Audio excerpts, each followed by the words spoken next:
बारिश की हल्की बूंदें खिड़की के शीशों से टकरा रही थीं, जैसे कोई पुराना दर्द फिर से दस्तक दे रहा हो।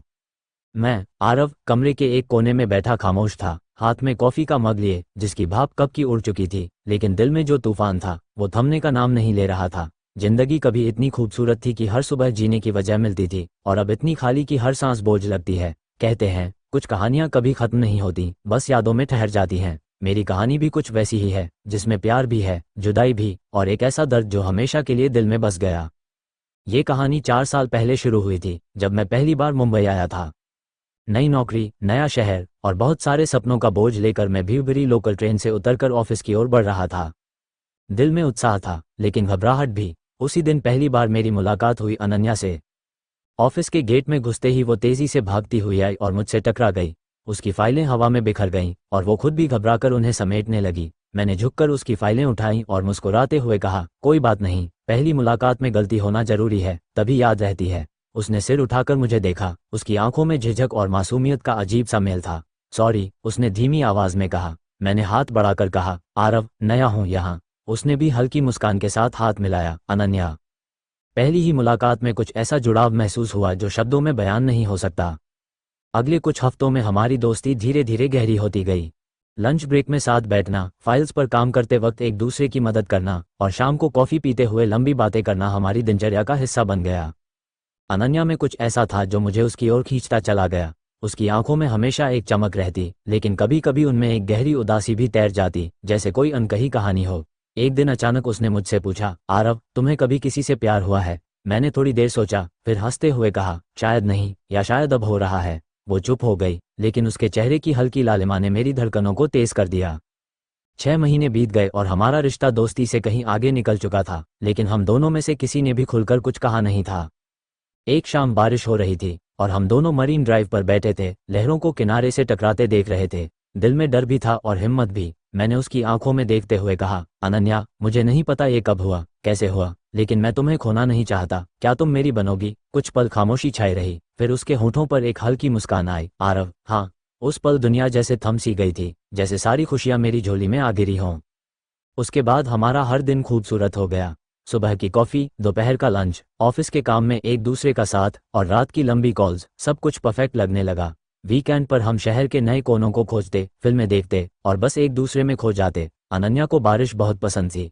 अक्सर वो खिड़की पर खड़ी होकर कहती, आरव, अगर कभी मैं इस दुनिया में ना रहूं तो बारिश में मुझे याद करना, मैं यहीं मिलूंगी। मैं हंसकर उसकी बात को मजाक में टाल देता, पगली, तू कहीं नहीं जाएगी, हमेशा मेरे साथ रहेगी।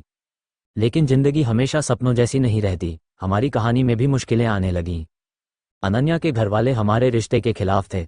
उनकी नज़र में मैं बस एक साधारण नौकरी करने वाला लड़का था, जबकि वो चाहते थे कि उनकी बेटी की शादी एक अमीर बिजनेसमैन से हो। एक दिन अनन्या ने मुझे कॉल किया, उसकी आवाज़ कांप रही थी। आरव, पापा ने मेरी शादी फिक्स कर दी है, अगले महीने। मैंने हैरानी में कहा, क्या? लेकिन अनन्या, तूने उन्हें हमारे बारे में बताया? उसने कहा, हाँ, लेकिन उन्होंने साफ कह दिया है कि वो इस रिश्ते को कभी मंजूर नहीं करेंगे। मैं गुस्से में बोला, तो हम भाग चलते हैं, कहीं दूर, जहाँ कोई हमें जज न करे। लेकिन उसने चुपचाप कहा, आरव, मुझसे ये नहीं होगा, मैं उन्हें छोड़ नहीं सकती। उसके बाद हमारे बीच खामोशियां बढ़ने लगीं। वो कम मिलने लगी, कॉल्स छोटी हो गईं, और मैसेजेस का जवाब घंटों बाद आता। एक शाम उसने फ़ोन किया, आरव, प्लीज़ मुझे भूल जाओ, ये रिश्ता अब मुमकिन नहीं है। मेरी आवाज़ कांप गई। क्या हुआ है अनन्या? कुछ तो बोल। लेकिन उसने कॉल काट दी। मैं अगले दिन उसके घर गया, लेकिन दरवाजे पर ताला लटका हुआ था। ऑफिस में भी उसने इस्तीफा दे दिया था, जैसे वो इस शहर से गायब हो गई हो।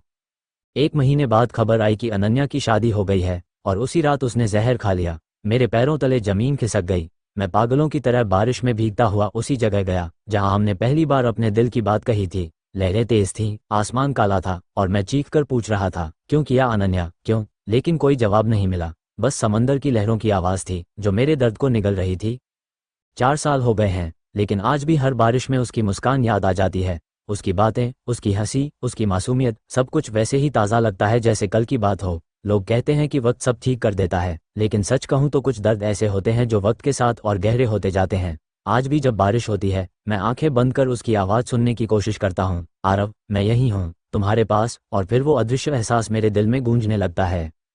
मैंने अब किसी से प्यार करने की कोशिश नहीं की, शायद इसलिए कि मेरा दिल अब किसी और के लिए बचा ही नहीं। मेरी कहानी वहीं खत्म हो गई, उस दिन, उस बारिश में, जब अनन्या ने अपनी आखिरी सांस ली।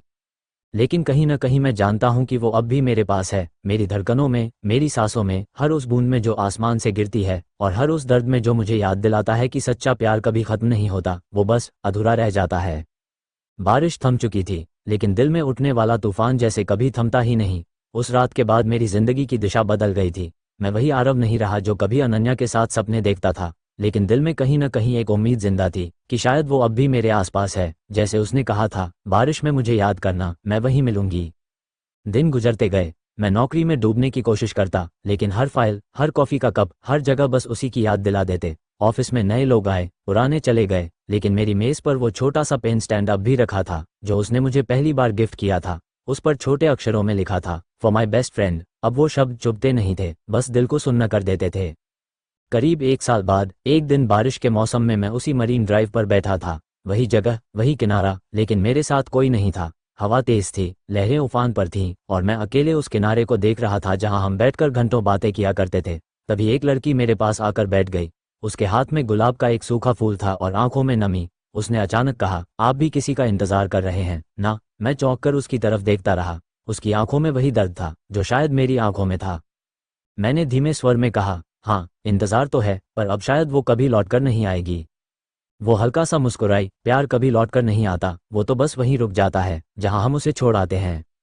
उसका नाम सिया था। उसकी कहानी भी मेरी जैसी ही थी। उसने भी अपना प्यार खो दिया था, बस हालात अलग थे। धीरे धीरे हम बातें करने लगे, क्योंकि कभी कभी दर्द ही लोगों को जोड़ देता है। हमारी बातें शुरू में सिर्फ खामोशियां होती, फिर वो खामोशियां शब्दों में बदलने लगीं। लेकिन दिल के किसी कोने में अनन्या अब भी जिंदा थी। सिया ने भी कभी उस हद को पार करने की कोशिश नहीं की। शायद वो समझती थी कि कुछ भाव सिर्फ महसूस किए जा सकते हैं, भरे नहीं जा सकते। एक दिन सिया ने कहा, आरव, तुम्हारी आंखों में आज भी उसका इंतजार है, लेकिन शायद वो चाहती होगी कि तुम खुश रहो। मैंने लंबी सांस लेकर कहा, खुश रहने की कोशिश करता हूं, लेकिन कुछ कमी हमेशा रह जाएगी। वक्त बीतने लगा। जिंदगी ने अपनी रफ्तार पकड़ ली थी, लेकिन जब भी बारिश होती, सब कुछ फिर ताज़ा हो जाता। कई बार ऐसा लगता जैसे अनन्या सच में मेरे पास खड़ी है, मुस्कुरा रही है, कह रही है, देखो आरव, मैं यही हूं, तुम्हारे साथ।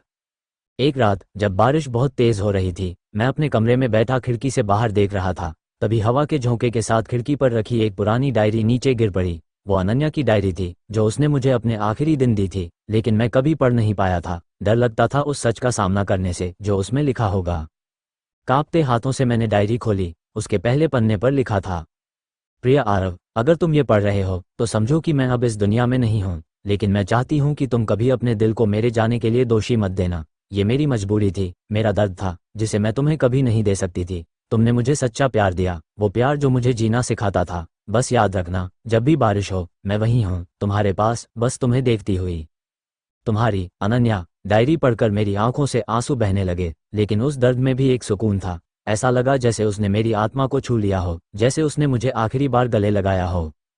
उस रात के बाद से मैंने जीने की कोशिश शुरू की। मैंने सिया से भी कहा, तुम्हारा दर्द तुम्हारे साथ है, मेरा दर्द मेरे साथ, लेकिन शायद हम एक दूसरे को जीना सिखा सकते हैं। वो मुस्कुराई और बोली, प्यार कभी खत्म नहीं होता आरव, वो बस नए रूप में लौट आता है। आज भी बारिश होती है, और मैं आंखें बंद करके उसी समंदर की आवाज़ सुनता हूँ।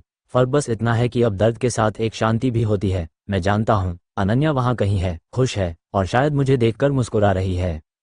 कभी कभी लगता है प्यार सिर्फ एक इंसान से नहीं, एक एहसास से होता है, जो वक्त के साथ बदलता नहीं, बस गहरा होता जाता है। मेरी कहानी का दर्द शायद कभी खत्म नहीं होगा, लेकिन अब मैंने उससे जीना सीख लिया है। अनन्या हमेशा मेरी पहली मोहब्बत रहेगी, और शायद आखिरी भी, लेकिन उसकी यादों के सहारे अब मैं मुस्कुराना सीख गया हूँ, क्योंकि उसने आखिरी बार यही तो कहा था, आरव, खुश रहना, हमेशा खुश रहना।